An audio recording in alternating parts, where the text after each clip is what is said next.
Welcome back to V.E.K.S, where military history is made exciting.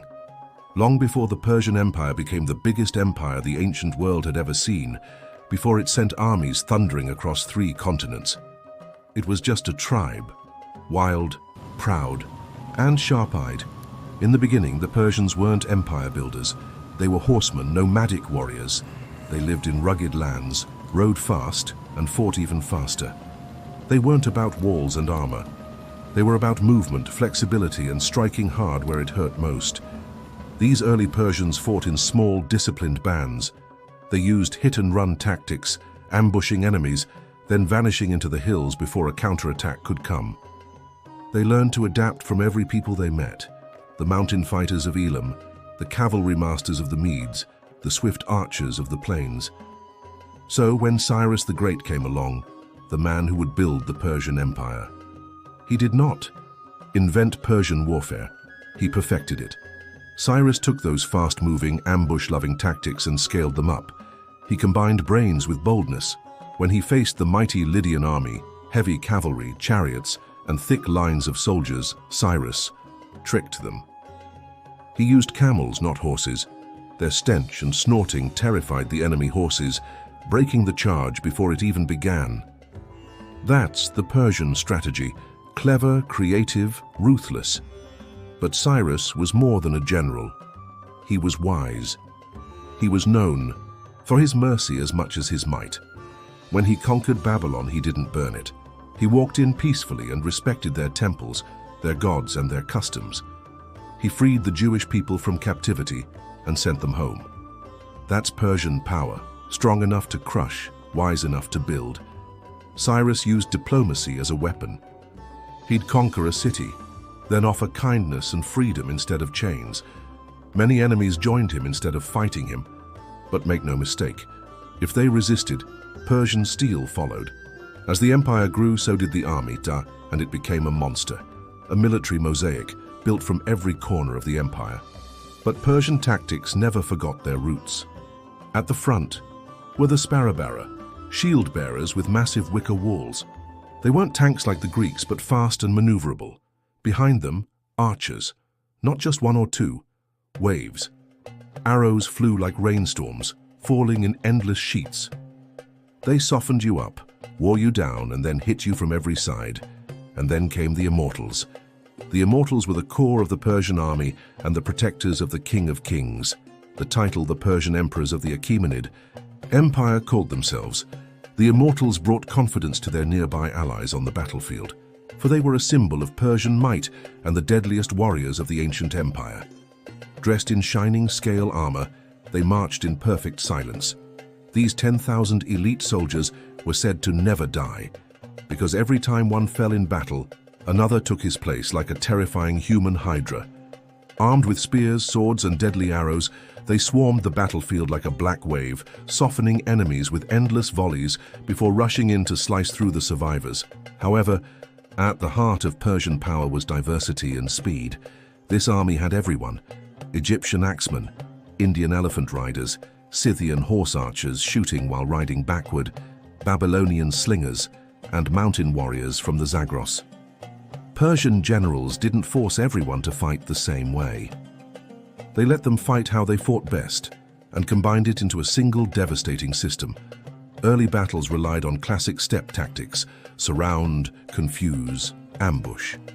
If the enemy stood in lines, the Persians flowed around them.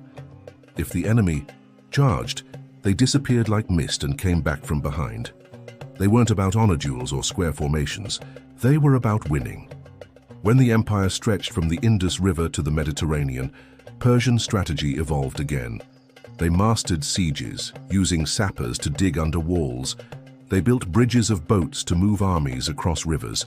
They planned campaigns like puzzles, using local knowledge, swift roads, and rapid messengers to strike fast and wide. And let's not forget their psychological warfare. When Persian armies marched, they didn't just move, they roared. Thousands of boots, banners snapping in the wind, trumpets, war drums, dust clouds like a thunderstorm. Some enemies surrendered just from the sight of it. Fear was a Persian weapon too. And cavalry? The Persians from their very roots were riders. From light horse archers who never stood still, to cataphracts, armored riders that smashed enemy lines like wrecking balls. Persian horses were bred for war, trained to charge, turn, and kick up chaos. Even at their height, Persians stayed flexible. They even hired Greek mercenaries weighed the 10,000 to fight with them. Hoplites with bronze armor and unshakable formations, fighting not for country but for gold. Yet for all their strength, Persian armies could fall apart when too many voices clashed. So much diversity meant confusion. In the heat of battle, this spells doom. Commanders had to be clever and cool-headed, or risk disaster. But the Persians didn't rule just by force. They were admired, even by their enemies, for being just rulers. They allowed different peoples to keep their religions, their languages, their laws.